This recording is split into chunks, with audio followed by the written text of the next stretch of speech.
Put some respect on my name. You understand me? When y'all saying my name, put some respect on.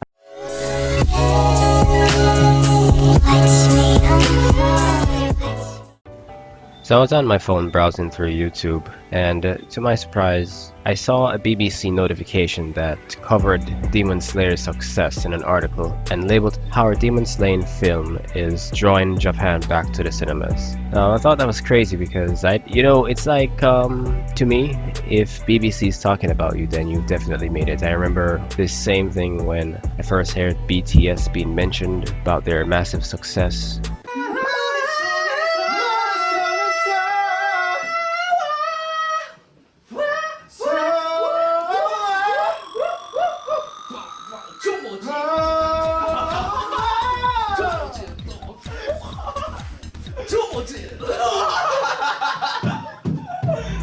That's a huge milestone right there in and of itself. I remember I typed in Demon Slayer last week in YouTube search bar and the news was the only thing popping up about it. It was crazy. Clearly now, Demon Slayer is one of those anime that has established respect on its name. Put some respect on my name. You understand me? When y'all saying my name, put some respect on. As I read through the article, I found it surprising that in all of this pandemic, it rose to the top. And I just finished the anime just a few weeks ago. So seeing its season finale, I was hyped for the next season, but then I found out there's a movie coming out for it. And then all I'm seeing is a lot of people giving it praises or making videos about it or just talking about getting to see the movie or the impact the movie is having. And it's crazy to see how it's doing that in such a short time since its adaptation as an anime. Not that there's anything wrong with it. So the article itself now mentions this. The pandemic has meant that the empty cinema halls are now a common sight across the world. That is, except in Japan, where one film is single-handedly bringing audiences back to theaters. It's a movie about a boy who's turned into a demon slayer. But that isn't the only thing he's slain. Demon Slayer, the movie Mugen Train, has also been making a killing at the Japanese box office, becoming the fastest film in Japan's cinema history, taking just days to make 10 billion yen. In US dollars, that's $95.3 million, and in the euro currency, that's 72 million euro. In doing so, it beats Japanese anime classic Spirited Away. Now that's not something you hear every day. In doing so, it beat Japanese anime classic Spirited Away, which took 25 days to reach the same milestone. That's wow. Some cinemas screened it more than 40 times a day. This is really interesting. It's basically made history within the pandemic of what's going on in the world today, and that's really something. Alright, so it says Japan is now seeing a relative rise in the number of COVID cases, which more than 200 infections reported to the capital Tokyo on Thursday. So what is it about this film that has Japanese going back to the cinemas despite the risk of infection? I don't care!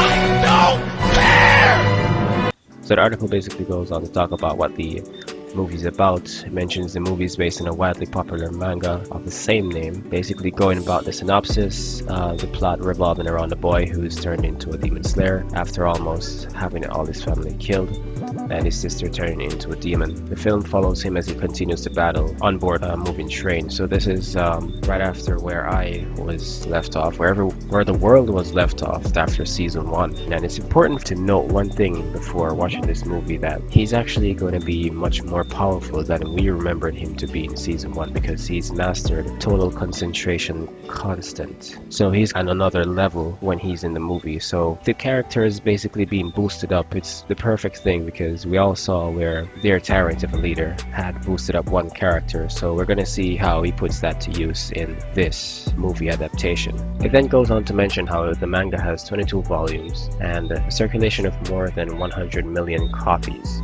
according to the news site the Mainichi, which quotes publisher Shueisha Inc. Earlier last year, it was adapted into an anime television series, which again became widely popular, as the manga did, with Japanese viewers calling it their favorite anime series of all time, according to a survey by a mobile operator NTT Docomo. Its popularity took off globally when the series was picked up by a streaming giant Netflix.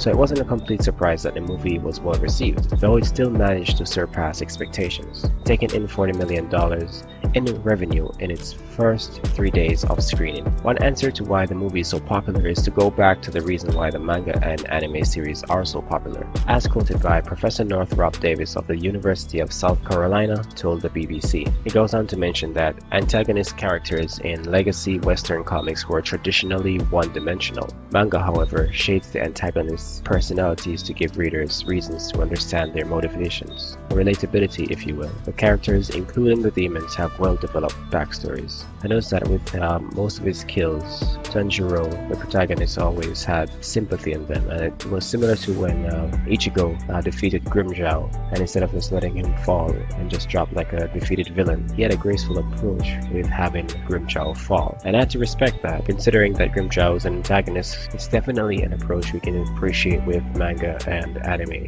where in the stories, not always are the villains just one-dimensional, wanting to take over the world, wanting to get financial gain.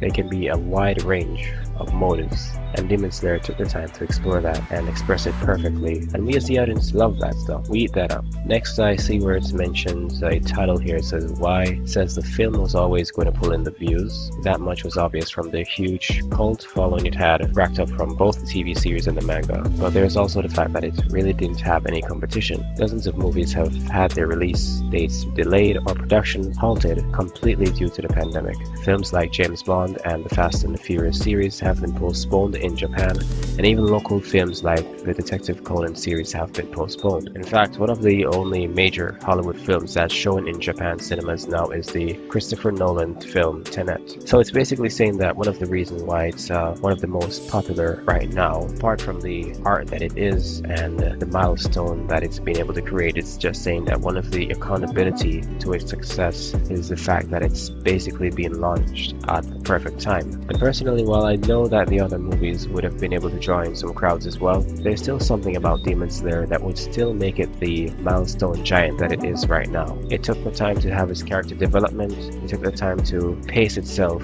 in a way that where we're able to pay attention and love the characters and the story as it goes along, and the development of their abilities as we get to see them through the eyes of Tanjiro and this world building that we're seeing in that of Demon Slayer. It then goes on here now to mention that Japanese cinemas have been struggling. Like most other cinema chains across the world, the government ordered them to stay open but provided little financial help. So naturally, cinema chains jumped on this golden opportunity it had to draw audiences back. On opening day, one of Japan's biggest cinema chains, Toho, screened the movie 42 times in its Shinjuku branch, an unusually high number by Japanese standards. A handful of other cinemas also had more than 40 showings of the movie in just one day. According to the Asahi Shimbun, some on social media commented that the movie's screening schedule looked more like a timeline for trains and buses. Whoa, okay. The number of screenings have since gone down slightly to around 20 screenings per day on weekdays and 30 on the weekends. And then there's the element of escapism. It mentions then a professor, Susan Napier of Tufts University, says that after months of the pandemic, there could be a pent-up demand, especially on the part of the young people, to experience a pleasure they have not experienced for a long time. It then moves on to a title here that says, a subtitle that says, is it safe to go to cinemas? So it mentions here then after that, cinemas in Japan are currently allowed to open at either 50% capacity if they also allowed food and drinks to be sold, or at 100% capacity without,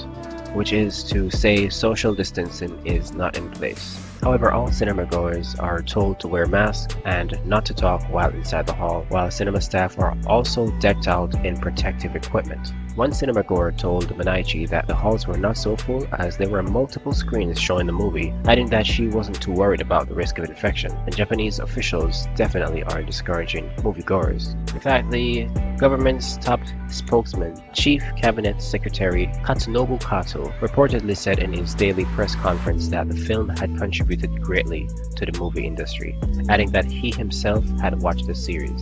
So those are two signs there. Well, three signs that Demon Slayer has definitely made it in the big times. The first from BBC making the time to make an article about it. the second from beating Spirited Away, with milestone of making 10 billion yen in 10 days, where Spirited Away took 25 to do that, and the third where we have a chief cabinet secretary actually admitting to be a fan of the series himself. Alright, so it goes on there to say, but it's not just Japan's cinemas that are cashing in. Clothing stores, food stores, stationery shops, and toy stores have all been making the most of the Demon Slayer craze. Popular clothing store Uniqlo is selling Demon Slayer themed merchandise, and convenience chain Lawson is putting Demon Slayer snacks on the shelf. And that basically ends the article here, and you guys can definitely get to see it yourselves. I'll be leaving a link below. It's very impressive in terms of how much progress it's gone through with its very short time in the anime industry, the impact that it's had, and it's basically a breath of fresh air to everyone that's experiencing the COVID, which is the entire world. And like mentioned earlier, it's a form of escapism where they can focus on something else entirely different that can bring them a form of joy with seeing this anime. It's definitely internationally recognized at this point, and in a sense it's basically the BTS of anime. So being that I've seen the series myself, I can suggest it to anyone easily as an anime, especially if it's the first anime you're going to get to see, because with the impact that it's making, it's going to convert a lot of non-anime viewers, non-anime fans into definite converts after this. So if you haven't already, definitely go check out Demon Slayer. And with that in mind, if you have any impactful stories about what it's done for you, especially in this pandemic, feel free to comment below. I'd love to hear it and discuss it with you. If you've made it this far into the video, thanks so much for watching. Leave a like, share, and subscribe, and I'll see you in the next one.